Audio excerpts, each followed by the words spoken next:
ಕೊಡ್ಲಿಪೇಟೆ ಗ್ರಾಮ ಪಂಚಾಯತ್ ಮಕ್ಕಳ ಗ್ರಾಮ ಸಭೆ ವ್ಯವಸ್ಥಿತವಾಗಿ ನಡೀತಾ ಇಲ್ಲವೆಂದು ಎಸ್ಡಿಎಂಸಿ ಅಧ್ಯಕ್ಷ ದಿನೇಶ್ ಅವರು ವಿರೋಧ ವ್ಯಕ್ತಪಡಿಸಿದರು.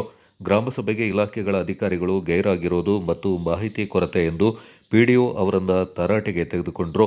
ಗ್ರಾಮ ಪಂಚಾಯತ್ ಅಧ್ಯಕ್ಷ ಮಧ್ಯಪ್ರವೇಶ ಮಾಡಿ ಮುಂದಿನ ದಿನಗಳಲ್ಲಿ ಇಂತಹ ತಪ್ಪುಗಳು ನಡೆಯದಂತೆ ನೋಡಿಕೊಳ್ಳುತ್ತೇವೆ, ಇದೀಗ ಕಾರ್ಯಕ್ರಮ ಮಾಡಲು ಅವಕಾಶ ಕೊಡಿ ಎಂದು ಕ್ಷಮೆ ಯಾಚಿಸಿದರು.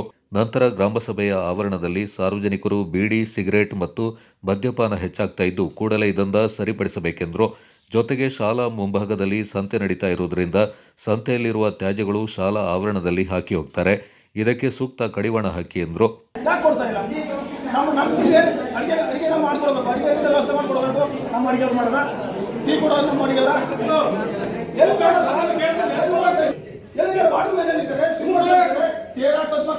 ಟೀ ಕೊಡೋದು ನಾವು ನಮ್ಮನ್ನೇ ಯಾವ ಥರ ನೀವು ಬಳಸ್ಕೊಳ್ತಿದ್ದೀರಿ.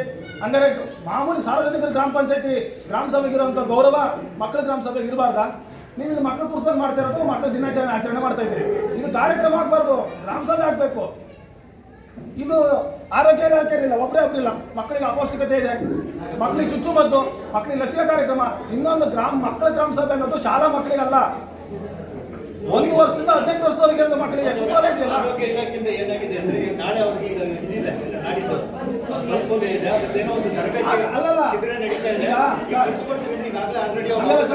ನೀವು ದಿನಾಂಕ ಘೋಷಣೆ ಮಾಡಿದ್ರಲ್ಲ, ಡಿಗ್ರಿ ಮಾಡಿದ್ರಲ್ಲ, ನೀವು ಇವಾಗ ಗಮನ ತಂದೆಲ್ಲ ಮಾಡಿದ್ದು ಮಾಡುವಾಗ ಇವರು ಎಲ್ಲರಿಗೂ ಲೆಟರ್ ಹಾಕಿರ್ತಾರಲ್ಲ. 8ನೇ ತರಗತಿ ವಿದ್ಯಾರ್ಥಿನಿಯೊಬ್ಬಳು ತನ್ನ ಸ್ನೇಹಿತೆ ಮನೆಗೆ ವಿದ್ಯುತ್ ದೀಪ ಅಳವಡಿಸಿಕೊಡಬೇಕೆಂದು ಮನವಿ ಮಾಡಿದ್ಲು. ಅದೇ ರೀತಿ ಬೀದಿ ನಾಯಿಗಳ ಹಾವಳಿ ಹೆಚ್ಚಾಗಿದ್ದು ಸುಮಾರು 3 ಕಿಲೋಮೀಟರ್ ಶಾಲೆಗೆ ನಡ್ಕೊಂಡು ಬರಬೇಕು, ನಮಗೆ ವಾಹನದ ವ್ಯವಸ್ಥೆ ಮಾಡಿಕೊಡಿ ಎಂದು ಮನವಿ ಸಲ್ಲಿಸಿದರು.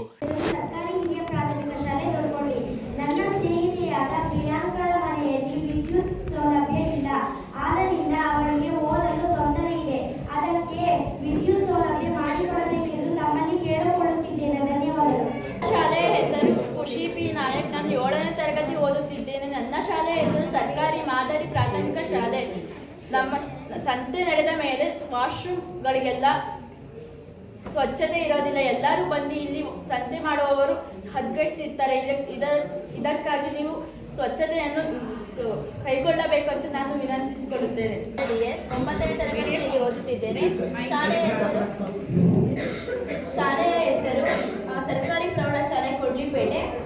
ನಮ್ಮ ಶಾಲೆಗೆ ಬರುವಾಗ ಶಾಲೆಗೆ ಹೋಗುವಾಗ ಗ್ರೌಂಡ್ಗೆ ರಸ್ತೆಯ ನಿರ್ಮಾಣ ಬೇಕಾಗಿದೆ. ಸಾರ್ವಜನಿಕರು ಧೂಮಪಾನ ಮದ್ಯಪಾನ ಮಾಡೋದರಿಂದ ಶಾಲೆಯ ಒಳಗಡೆ ಹೋಗ್ತಾರೆ, ಮತ್ತೆ ಅವರಿಗೇನು ಪ್ರಾಬ್ಲಮ್ ಆಗಲ್ಲ. ನಾವೇ ಶಾಲೆ ಕ್ಲಾಸ್ ನಡೆಯುವಾಗ ನಮಗೆ ಸ್ವಲ್ಪ ಹೊತ್ತು ಕರ್ಕೊಂಡೋಗಿ ಅದನ್ನೆಲ್ಲ ಕ್ಲೀನ್ ಮಾಡಿಸ್ತಾರೆ. ಬಟ್ ಅಲ್ಲಿ ಏನಾಗುತ್ತೆ ಅಂತಂದರೆ ನಮಗೆ ಶಿಕ್ಷಣ ಹಾಳಾಗುತ್ತೆ. ಸೊ ಹಾಗಾಗಿ ಆ ಕಾರ್ಯಕ್ರಮವನ್ನು ಕೈಗೊಳ್ಳಬೇಕಂತ ಕೇಳ್ತಿದ್ದೇನೆ. ಅವಶ್ಯಕತೆ ಇದೆ. ಧನ್ಯವಾದಗಳು. ಇದಕ್ಕೆಲ್ಲ ಉತ್ತರಿಸಿದ ಅಧ್ಯಕ್ಷ ಶೇಖರ್ ಅವರು, ಈಗಾಗಲೇ ಶಾಲೆಗೆ ಮಕ್ಕಳನ್ನು ಕರ್ಕೊಂಡು ಬರಲು ಆಟೋ ವ್ಯವಸ್ಥೆ ಮಾಡಲಾಗಿದೆ, ಆದರೆ ಈ ಆಟೋ ಇದೀಗ ರಿಪೇರಿಯಾಗಿದ್ದು ಕೂಡಲೇ ಸರಿಪಡಿಸಿ ಮಕ್ಕಳನ್ನು ಕರೆತರಲಾಗುವುದು ಎಂದರು. ವಿದ್ಯುತ್ ಇಲ್ಲದ ಮನೆಗೆ ವಿದ್ಯುತ್ ಇಲಾಖೆ ಸಂಪರ್ಕಿಸಿ ವಿದ್ಯುತ್ ದೀಪವನ್ನು ಕೊಡಿಸುತ್ತೇವೆ ಎಂದರು. ಶೌಚಾಲಯ ಹದಗೆಟ್ಟಿದ್ದು ವಿದ್ಯಾರ್ಥಿಗಳು ಹೋಗಲು ಅನಾನುಕೂಲವಾಗಿದೆ ಎಂದು ವಿದ್ಯಾರ್ಥಿನಿಯರು ತಮ್ಮ ಅಳಲು ತೋಡಿಕೊಂಡರು. ಇದಕ್ಕೆ ಕೂಡಲೇ ಶಾಲೆಗಳಿಗೆ ಡಿ ಗ್ರೂಪ್ ನೌಕರರನ್ನ ನೇಮಕ ಮಾಡಿ ಎಂದು ವಿದ್ಯಾರ್ಥಿನಿ ಲಕ್ಷ್ಮಿ ಬೇಡಿಕೆ ಇಟ್ಲು. ನಾನು 7ನೇ ತರಗತಿಯನ್ನು ಓದುತ್ತಿದ್ದೇನೆ. ನನ್ನ ಶಾಲೆಯ ಹೆಸರು ಸರ್ಕಾರಿ ಮಾದರಿ ಪ್ರಾಥಮಿಕ ಶಾಲೆ ಕೊಡ್ಲಿಪೇಟೆ. ನಮ್ಮ ಶಾಲೆಯಲ್ಲಿ ಶೌಚಾಲಯ ಸ್ವಚ್ಛತೆ ಇಲ್ಲ. ನಮ್ಮ ಶಾಲೆಯ ಎಲ್ಲ ಮಕ್ಕಳಿಗೂ ತುಂಬ ಕಷ್ಟವಾಗುತ್ತಿದೆ. ಅದಕ್ಕಾಗಿ ನೀವು ವಾರಕ್ಕೆ 2 ದಿನ ಶೌಚಾಲಯವನ್ನು ಸ್ವಚ್ಛತೆ ಮಾಡಿಸಿಕೊಡಿ ಎಂದು ವಿನಂತಿಸಿಕೊಳ್ಳುತ್ತಿದ್ದೇನೆ.